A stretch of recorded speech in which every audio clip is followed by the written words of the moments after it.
Hi, everybody. This is Gail Tucker, and welcome to HCA 650, also used to be called 699. So I have videos that have been recorded for this class for a while, and I wanted to update at least this first one here. The others still have good information, so I don't want to totally get rid of those. But what this class is about is teaching you how to make a research project or an evidence-based project. So the theme throughout the class is evidence-based, and by evidence-based I mean that every fact that you state has to be supported by the literature. So even in your discussion posts, when you state a fact, you need to have an in-text citation and a correlating reference down in your reference list. Same for all of your papers. So in none of your papers and none of your discussion posts, unless it specifically asks, is this opinion? So all of this is evidence-based. I know that many of you have probably worked in your departments and in your discipline for many, many years, and you know a lot about it. You have a lot of experience in it. But for the purposes of this class, nobody is considered a subject matter expert. So you can't just blurt out the truth as you know it. It has to be supported by a scholarly journal or a professional website like a statistics, U.S. statistics or healthcare statistics website. So by scholarly journal, that would be a professional journal. Like if you're a radiologist, the radiology journal. If you're a physician, the American Physicians Journal, psychiatry, so on and so on. Each discipline has at least one professional journal. And you'll go outside of even your discipline depending on what your project is. But all of these need to be a scholarly journal, and how you find those is through the GCU library by searching on your topic, or Google Scholar works as well. You just may not be able to access a full text article.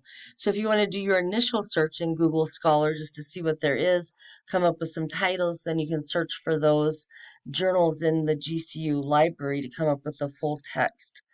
Okay, so this project is throughout the semester. You're building a project paper by paper, and then in the last 2 weeks, you'll have a PowerPoint in week 7 where you present your project as if you were presenting it to a hospital board to try to get their approval, is the idea. And then your last paper is the accumulation of all the papers before into a final project. Okay, so as you present each paper to me, I'll give you feedback, and the expectation is that you'll make revisions in that and then add it to your final paper. Okay, and each of your individual papers will have an introduction and conclusion, and then of course in the final paper you will take those out and you'll just have one introduction, one conclusion. Your final paper will also have several appendices, and you build those throughout the course too. As you attach an appendices to a paper if it's required, then you save that and you'll also attach it to the final paper. Okay. So your projects, this kind of seems overwhelming for most people when you look at the criteria for the project. But what I want you to do is really scale down. Don't think about solving world hunger or climate change for the whole world. I need you to really scale down to the discipline that you know are interested in, and better that you work in something that you know. Although this is healthcare administration, if you're not a nurse, don't, or a pharmacist or something like that, don't try to tackle anything that's overly clinical. I don't want you to be going outside of your box of comfort. I want you to definitely learn new things, but I want you to write within your comfort level, okay? So my background is I was a nurse for 30 years. I was a nurse practitioner for 10 of those years. And then I'm retired. And the last 3 years I've worked on a counseling degree. And that's what I do right now is addiction counseling. And also going to school again after getting my pastoral counseling degree in addiction. going to school again to be a mental health counselor. So I'm definitely a lifelong learner. I definitely understand working and going to school. So while you guys are doing this, I'm sure you have a full-time job as well. So I am going to school. I am teaching for GCU, and I also work full-time as a counselor. So busyness, I totally understand, okay? I also like to talk to my students. I don't want you to ever be afraid of texting me or calling me. Um, n- just do it. I want to interact with you and I want to try to teach you stuff and try to make this as easy as possible. It is kind of hard. It's complicated. You're going to spend a lot of time on your papers and project, but I can help you narrow it down and simplify it a little bit. So when you think about your project, think about a problem that you have in your certain department at work, or if you don't work in the healthcare industry now, you certainly can. Like I've had people working for UPS in the warehouse, things like that. You certainly can work along those lines if that's what you know, um, but try to make it healthcare related if at all possible. So the first week you're going to be working on your PICO question. PICO is population. It's an acronym for population, intervention, comparison group, outcome. That is a measurable outcome, and then the time limit of your study.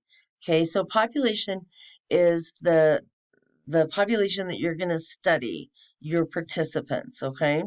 And I want that to be small. I want you to do this kind of like an entry level project where you're just getting your feet wet, testing the waters a little bit. So no more than like 50 participants, 100 at the most, okay?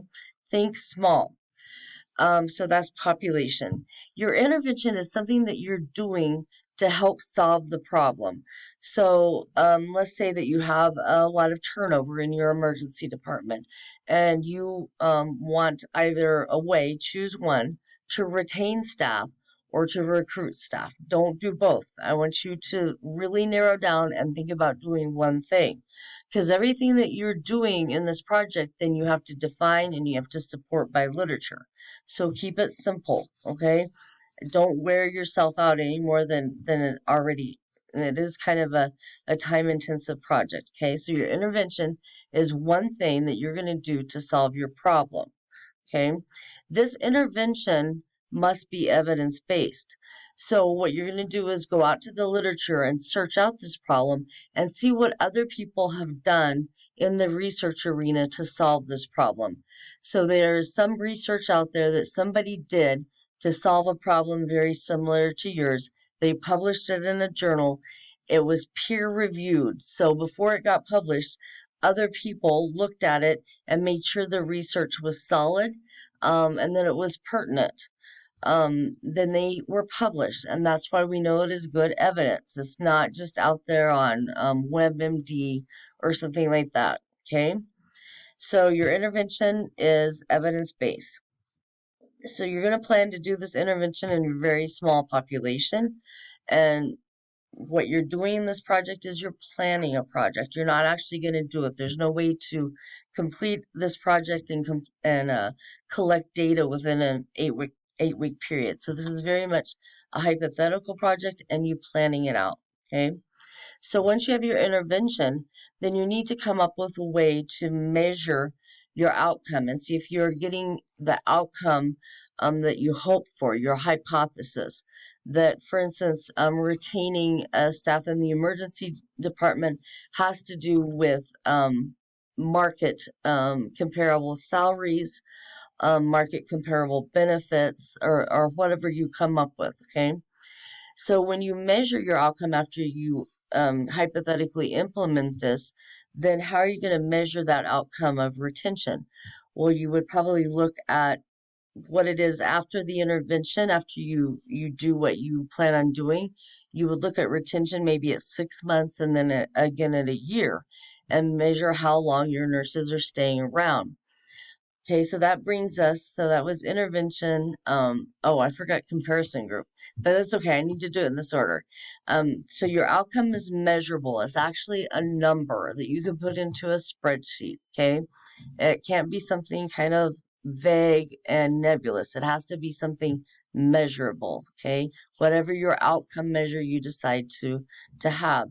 And I would only have 1 to 2 outcome measures. I would not measure everything, okay? So a comparison group is where you compare the group that gets the intervention with the group that doesn't get the intervention to see if your intervention works or not, okay? So in this case, in this example, your comparison group would likely be retrospective data. You would go back 6 months in time and a year in time before the intervention to see what your retention level was, or your retention time was, and then you'd compare it to after the intervention, okay? That's one way of having a comparison group. Another way is to have your group that you do the intervention with and then a group that you don't do the intervention with, okay? So that could be in your same hospital, or it could be comparing a hospital that gets the intervention compared to one that doesn't, okay? And then time limit is where you recognize and announce the time that it's going to take you for this project.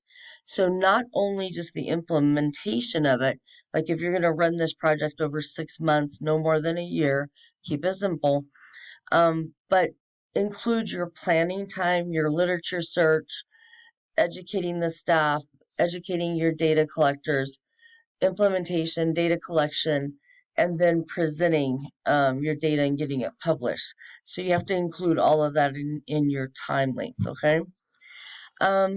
My telephone number for you guys has changed from the other videos, so I want to make sure that you have it. It's 406-970-8110. I live in Montana. I'm on Mountain Time. So I don't mind you texting or calling after hours. It's just if I'm like already in bed or just getting up, I'm probably not going to answer that till later, okay? You can leave me a message.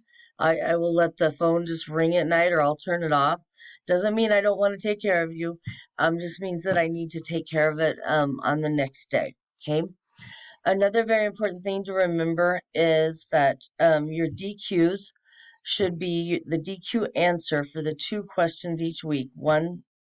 Number 1 and number 2 for each week should be 300 words in length and needs to have at least 2 references, okay? Evidence-based. Every fact that you state must be backed up by evidence, okay? In all your papers, if you state a fact and you don't provide an in-text citation, I'm going to catch you on it, okay? So it'll be heavily cited throughout your DQs and heavily cited throughout your papers as well. For your first paper, we're going to be working on your PICO question, nailing down your project. And I really need to discuss it with you and make sure you're on track before you write that first paper. So the first paper we put off till the 2nd week.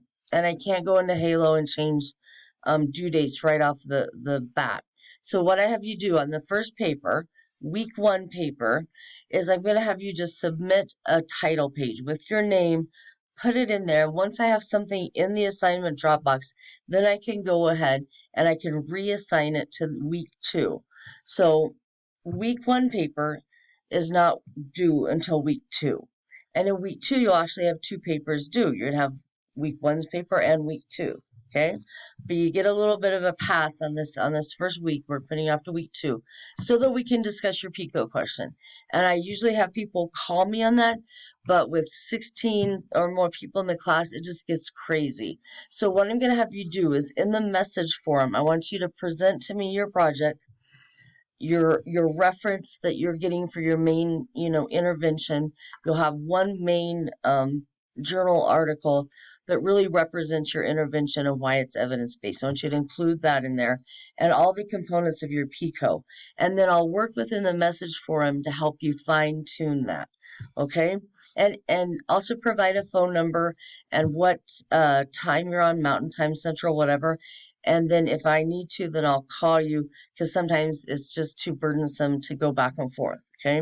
And I'm running out of time on this video, so I'm going to call it quits. I'm going to post the old video as well, because I have some pointers in there. But just know that this is the new updated and has the new updated rule on DQs. 300 words for each DQ question. 2 references. Your responses to peers, just 2 a week is all you need. Those are 150 words with just one reference, okay? And I'll put that in writing in the announcements as well. Everybody take care, and I look forward to working with you this semester. Bye-bye.